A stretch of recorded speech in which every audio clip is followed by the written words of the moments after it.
दोस्तों, बैसाख के महीने में सुबह सवेरे उठकर हमें ये सारे काम करने चाहिए।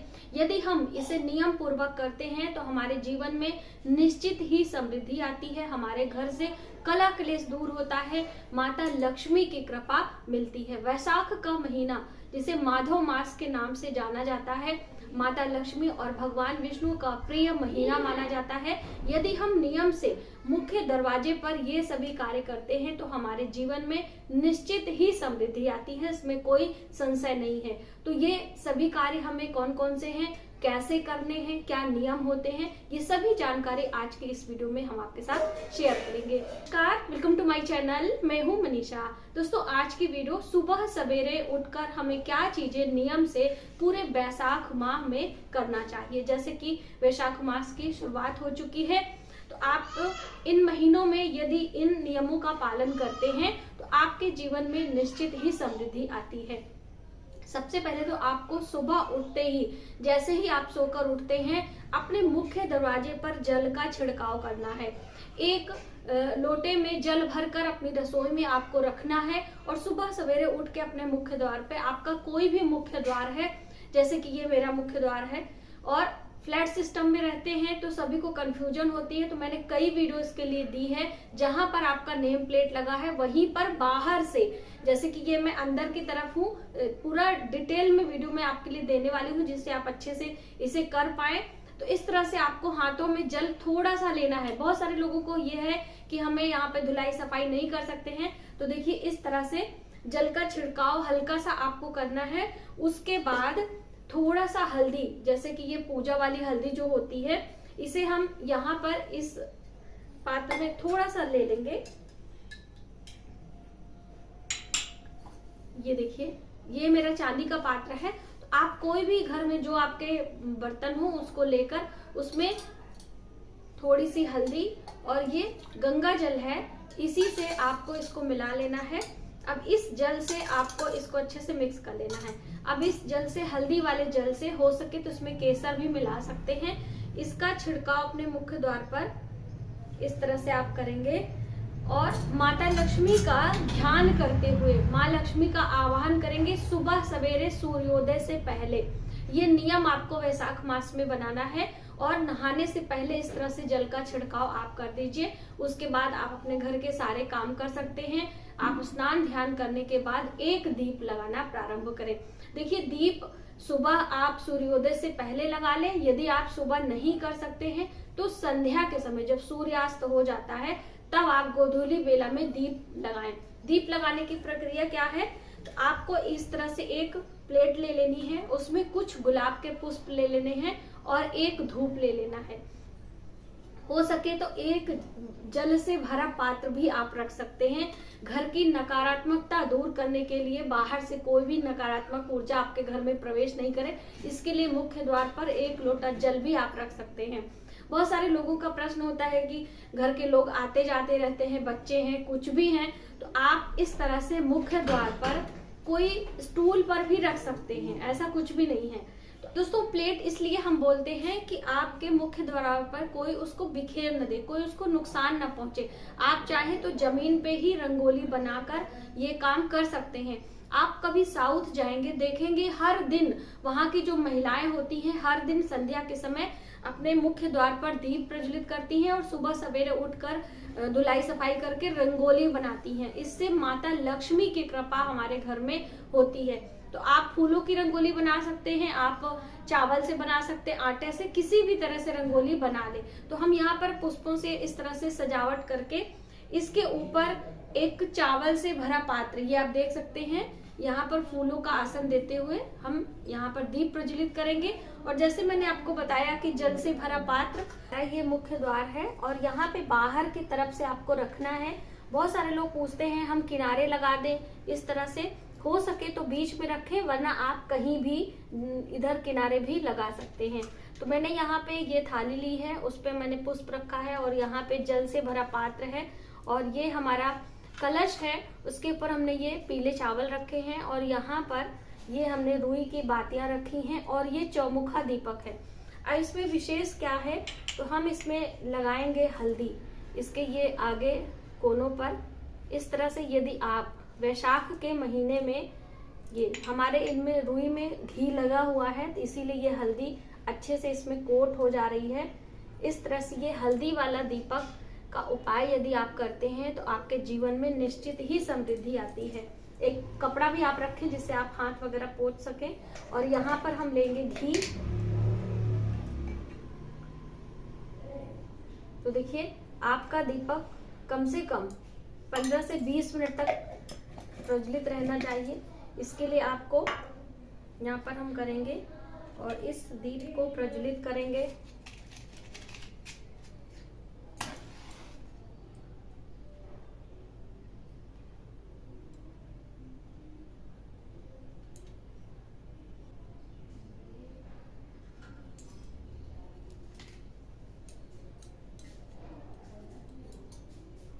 अब दीप प्रज्वलित होने के बाद आपको दीप का पूजन करना है, तो जल घुमाएंगे।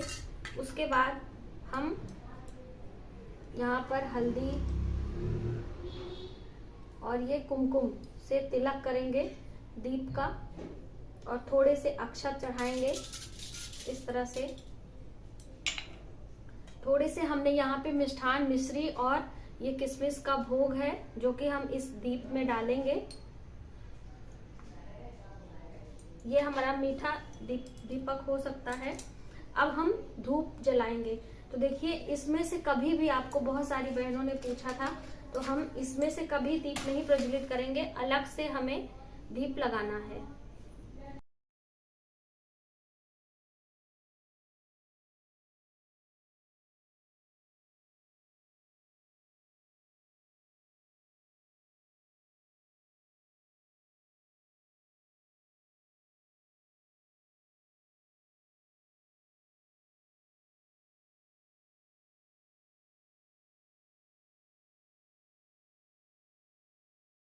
इस तरह से दोस्तों आपको दीप पूजन कर लेना है और माँ लक्ष्मी का आवाहन करना है।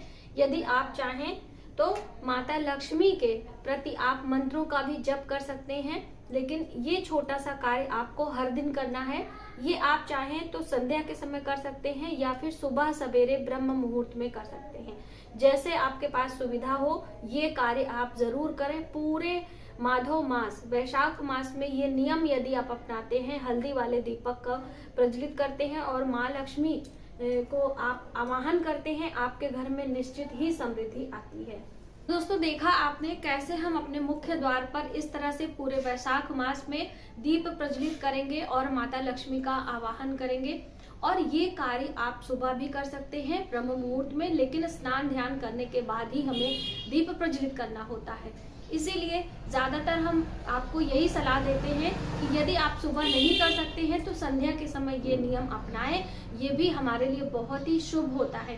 अब इसके बाद आपके प्रश्न आ सकते हैं कि हमें इसका जो जल है हमें क्या करना है, इसे दीप को हमें क्या करना है, इसका चावल हमें क्या करना है। तो देखिए जो मैं आपको उठाकर दिखा रही हूँ इस तरह से, जो इसके अंदर आपने जल, ये हमारा जो धूप है ये तो प्रज्वलित हो जाएगा, ये समाप्त हो जाएगा। जो हमारा ये जल है इसे हम बाहर गमलों में डाल देंगे, किसी बड़े पेड़ पौधे में, क्योंकि देखो गर्मी का समय है, हर पौधों को जल की आवश्यकता होती है। तो आप जल वेस्ट ना करें, इसे किसी पेड़ में आपको बाहर घर से डाल देना है। जो यहाँ पे आपने चावल रखे इसे हटा के रख लीजिए, दूसरे दिन आप इस्तेमाल कर सकते हैं। और ये जो पात्र है आप धो के साफ करके नया शुद्ध साफ जल इसमें आप रखें। जो ये मिट्टी के दिए हैं इसे हटाकर आप दूसरे दिए इस्तेमाल कर सकते हैं। यदि आपके पास दूसरा दिया नहीं है तो आप आटे का दिया हर दिन बनाकर इस्तेमाल कर सकते हैं। उसके बाद जो आपका रुई की बाती है, हर दिन आपके उसे नोक में थोड़ी सी हल्दी जरूर लगाना है। इस तरह से आप विशेष दिया बनाकर यदि प्रज्वलित करते हैं तो आपके जीवन में निश्चित ही समृद्धि आती है। ये वैशाख मास का नियम है। और दीप जब आप प्रज्वलित कर लें तो आप हल्दी कुमकुम चावल से पूजन करें, थोड़े से पुष्प चढ़ाएं और थोड़े से मिष्ठान मिश्री इसमें जरूर डालें। ये नियम आप अपनाएं। अब वैशाख मास में और भी क्या क्या चीजें करनी होती हैं वो भी थोड़ा सा हम आपको समझाने का प्रयास करेंगे। वैशाख मास में जल से भरा पात्र हमें दान करना चाहिए, तो उसके लिए एक सेपरेट वीडियो हम जरूर बनाएंगे जिसमें कि पंखा होगा और जल से भरा पात्र होगा। लेकिन पात्र कैसे दान करना है, खाली पात्र कभी भी आपको दान नहीं करना होता है, हमेशा उसे जल से भर ले और उसके ऊपर, जैसे कि ये मान लीजिए आपका पात्र है तो इसके ऊपर मीठा मिष्ठान कुछ भी, गुड़ रख ले, शक्कर रख ले, दूध से बनी मिठाइयाँ रख ले, इसके ऊपर रख दे और साथ में एक पंखा। अब इसे किसे दान करना है वो भी आप थोड़ा सा समझ लें। तो आप किसी गरीब जरूरतमंद को दे सकते हैं जिसके घर में फ्रिज वगैरह नहीं है, पानी पीने की आवश्यकता है, और घड़ा थोड़ा सा बड़ा आप लीजिएगा जिससे जिस व्यक्ति को आप देते हैं उसका इस्तेमाल वो कर पाए। और रही बात आपको कोई नहीं मिलता है तो आप जब भी कोई आपको ना मिले तो आप मंदिर में आप ईश्वर को देकर आएंगे, ठीक है, ईश्वर को देकर आएंगे, मंदिर में आप रख कर आएंगे। वैशाख महीने में किसी भी दिन के समय आप ये कार्य करते हैं तो भी आपके लिए बहुत ही अच्छा होता है। वैसे वैशाख में बहुत सारे ऐसे पर्व आते हैं जैसे कि अक्षय तृतीया है, अमावस्या है, इन सभी पर्वों पर भी हम दान करते हैं जल से भरा पात्र। तो जल का दान, प्याऊ लगवाना, जगह जगह पे कहीं भी चौराहे पर मटके में पानी भरवा कर लोग दान करते हैं। वैसे भी पानी आपसे जब कोई मांगे तो आप ऐसा ज्यादा सा जल लेकर जाएं, किसी को भी पीने के लिए भी दे सकते हैं। तो ये कार्य वैशाख महीने में बहुत ही अच्छा होता है। दोस्तों, वैशाख मास में बेल का फल दान करना बहुत अच्छा होता है। यदि आप बेल का फल लेकर आते हैं और उसका शरबत बनाकर किसी मंदिर में पुजारी जी को पिलाते हैं, किसी को भी दान करते हैं, इससे भी आपके लिए बहुत अच्छा होगा। और स्वयं भी उसका सेवन करने से हमारा शरीर, जो हमारी लिवर फंक्शन होती है, उसमें मजबूती आती है। आज की वीडियो में बस इतना ही। यदि हमारी जानकारी आपको थोड़ी सी भी हेल्पफुल लगे तो प्लीज हमारी वीडियो को लाइक करें, शेयर करें, सब्सक्राइब जरूर करें और पूरे वैशाख मास में इस दीप कलश को आप जरूर प्रज्वलित करें। माता लक्ष्मी की कृपा आपके घर में सदियों रहती है, ऐसे पुराणों में वर्णित है, ऐसा हमारे कथाओं में हमें वर्णन मिलता है। जानकारी आपको कैसी लगी प्लीज हमें कमेंट करके जरूर बताइएगा। मिलते हैं एक नई जानकारी के साथ नए वीडियो में, तब तक आप अपना ख्याल रखें। जय माता दी।